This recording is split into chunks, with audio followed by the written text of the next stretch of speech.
ન્યू લોકમાં આપનું સ્વાગત છે। અમે આવી ગયા છે મસુંદરી નદીએ ફરવા। આમાં ટકલું અહીંયા તપોવન છે। આ મસુંદરી નદી છે તો અમે આવી ગયા છે ભોળાનાથનું દર્શન કરવા।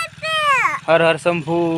આ ભોળાનાથનું મંદિર છે, એમાં શિવલિંગ છે। અમે દરિયો ધજાને ના અમારે આવવાનું જવાનું છે ત્યાં પાણી જો એટલે હા પાણી થોડોક જ રહ્યું।